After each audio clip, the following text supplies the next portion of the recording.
Hey, what's going on, everybody? This is Miss Gemini, and you've tuned in to Cooking is the Ish.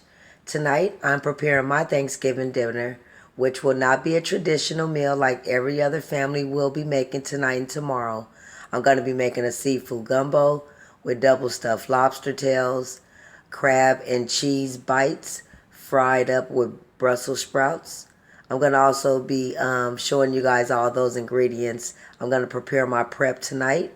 Now, you can always tweak those ingredients. Let's go ahead and get started.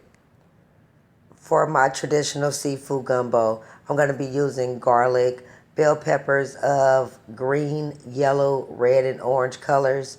I have some onions, also have onion powder, garlic salt, seasoning salt, crushed black pepper. I have some gumbo filet, Old Bay, oregano, parsley, thyme, rosemary. You cannot make gumbo without having bay leaves. Where my twist comes in is when I make the homemade roux. I usually make my gravy the same way for everything. I make the gravy with the flour, fry it up with onions and garlic, and then I add a little soy sauce, not just for the color but for the flavor, and then this way it eliminates the sea salt. We'll go ahead and get all the meats out so you can see those items, and we'll start the prep on the vegetables and the horseshoe sausage. So, for my traditional gumbo that I make all the time, I use basic ingredients. You can always tweak the meat or the different seasonings you put in. I use roasted garlic chicken breast.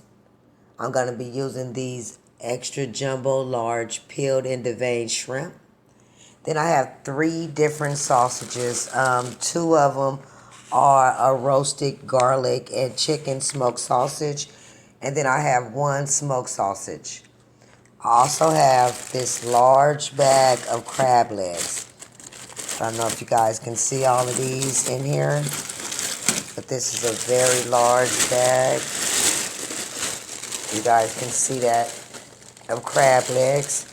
And then I have these lobsters right here that I actually purchased from Costco. It's 4 lobsters. They came out to $28. And then I do have a can of cream of chicken. What I'll be doing is taking some of the shrimp after I saute them in butter, mix them with the cream of chicken. We're going to stuff the lobsters with the shrimp and cream of chicken mix and make it into like a double stuffed lobster tail. Or I'm either going to fry some and then use kind of my own imitation of Beloved sauce with that. All right, we're going to go ahead now, get prepared for the prep, and we'll be back later on when it's time to actually start getting everything prepared on the stove. All right, so it is actually Thanksgiving morning, about 6 a.m. It is super dark and wet and cold in California. Happy holidays to everybody. I went ahead and cut up all the bell peppers, the onion, and the garlic. And so we have a big container right here. We have some grease on a low heat, warming up some canola oil. And these are the 3 packs of sausages that I cut up. We're going to do the shrimp. And definitely the last thing going in will be the shrimp. The chicken, we'll start cooking that, cutting it up into chunks once we get all the vegetables and the sausage marinated, okay? So let's go ahead, check on our grease, and let's get everything inside the skillet. All right, so for all the vegetables.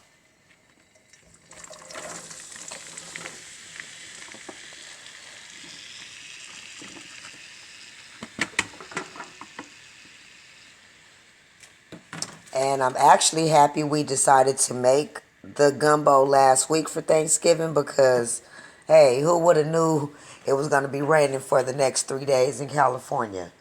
All right, so I'm going to let these cook down, sweat a little more, and we'll be back once it's time to put the sausage inside, and then we'll get the chicken going as well. So it's been about 3 minutes. We're going to go ahead and let the vegetables sweat a little more. I went ahead and seasoned the vegetables with some cracked black pepper, onion powder, some oregano, and some Old Bay. And what I'm going to do is just let these continue to sit. Now, the prep time for this gumbo meal took me about 25 minutes, and that just included cutting all the vegetables, making sure they were washed up, and getting all the meats washed and cleaned, and then chopping up all the sausage as well, okay? So it can take a little less since this is something that I'm going to be doing for a few hours today. It really didn't bother me to take my time. You know, I can actually do gumbo with my eyes closed. So we're going to go ahead and let these continue to sweat. We'll be back once they're done. We'll get the meat inside, and then we'll go ahead to step 3 of making my best gumbo that you will ever taste. So it's been about 3 minutes. We're going to go ahead and let the vegetables continue to sweat. I went ahead and seasoned the vegetables with oregano, Old Bay, onion powder, and cracked black pepper. Now, the prep time for this meal was around 15 to 20 minutes. And that just included getting all the vegetables cut, getting 15 cloves of garlic diced up, and also cutting the Horseshoe Hillshire Farm sausage into chunks as well. We're going to let this continue to cook. We'll be back once it's time to get the meat inside the skillet. This is a meal that I can most likely do with my eyes closed. I've been doing it so long.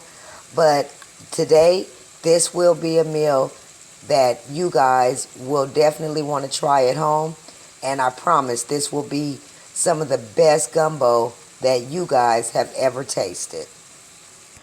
Now I have all the sausage cut up inside a skillet. We're going to let this cook until it is a nice golden brown on each side. And then we'll go ahead and start the roux for the gumbo.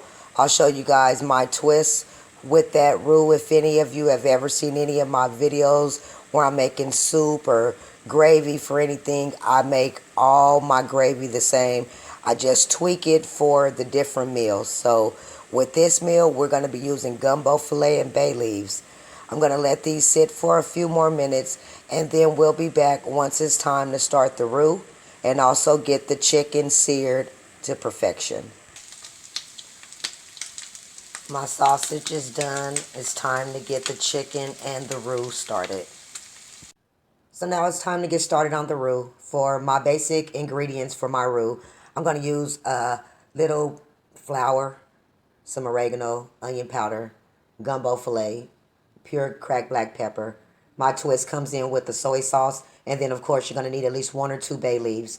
Most people will put okra in their gumbo to make it thicker. I don't like okra unless it's fried. I don't like the sliminess of it, but that's where the gumbo filet by Zatarain comes in. It actually thickens it up for you. Let's go ahead and get started on our roux. We have a little canola oil going in the skillet. I'm going to go ahead now with my flour. You always want to start with a small amount, so that way you can always add if needed. You never want to put a large amount of flour because then it's going to be hard to break it down. Alright, so it's time to check the roux. And the roux looks exactly what I want it to look like. It's not watery or super thick. If you notice, there's so much going on in this pot. It's hard to get down here. But once again, like I stated before, if your gravy or your roux is a little too watery, get a couple tablespoons or teaspoons of flour, add a little salt and pepper, add some hot water in a cup, and just stir it up and just stir it inside whatever the food is that you want to make thicker, okay? We're going to let this sit for a little while longer. I have about a pound of shrimp in there now. I have another half a pound to place in there. My rice is cooking. I'm going to wait on the double stuffed lobster tails only because we did spend the holidays with my in-laws, and of course we did bring home traditional. So I showed you guys a little bit of the traditional what we had, and I'm going to go ahead and finish the gumbo. Now remember, this was our Thanksgiving meal, but because we were gone all day, we didn't get a chance to eat, but that's okay. We still have a lot. I'm going to freeze some. I'm going to make a couple bowls and sell some to my coworkers. And so, hey, it's not going to be going to waste anyway. So we're going to let this sit for about another 30 minutes. The gumbo is pretty much done. The last thing I'm going to do is just add the rest of the shrimp. Like I stated, I do not want them to turn into popcorn shrimp.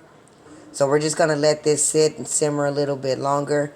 And again, it is the day after Thanksgiving, so I don't want you guys to think that I'm still making this same video from yesterday. All right, it is the holiday weekend. A lot of people are still out. It's still cold, about 49 degrees where I live. And let's check on our rice. All right, it's starting to boil now. I'm going to go ahead now and place the top on it. All right, so if you notice, I went ahead and switched pots. For some reason, that pot was starting to stick, and it's a great thing that I did smell it. So I know I won't be using that to make my tamales this year. My rice is complete. I finished the crab and cheese bite balls, and I've also fried up the Brussels sprouts. I'm going to go ahead now and saute one lobster tail, and then everything else is ready. I'm just going to let this simmer for a little while longer. I have a couple other things I'm doing inside the house, getting my Christmas ornaments all out and starting to get into the Christmas season. So hopefully if I have a lot done before the video is done, I'll show you guys what I've started on so far. All right, so just a little short presentation of what I've been working on for the last day. On top of doing my holiday cooking, I went ahead and started putting out my Christmas stuff, only because last year I actually had to work, and the day before and after and on Christmas, so I wasn't able to really put my tree out until maybe a week before. So I wanted to make sure this time I didn't do that. So let's see. Excuse any mess you see. We're still putting ornaments up. As you notice, here is a, what is this? These things go outside. So this is a big bear. Let me see. There's a snowman. I don't know if you guys can see that or not, but anyway, so we're going to go up the stairs. And I pretty much got my whole stairway filled with lights. In the middle, I'm going to put a big wreath. I'll show you guys that in a minute. These are items that I actually got from the dollar store a while ago, and they were like $1, so. All right, everybody, so the gumbo is done. I also got some small crab and cheese bites on the side. We're going to go now and add a lobster tail on top. So this is my seafood gumbo with a lobster tail on top. We're going to add a couple pieces of the fried Brussels sprouts to the meal. I definitely hope you guys will try this meal at home, this recipe. Of course, you can always tweak the recipe.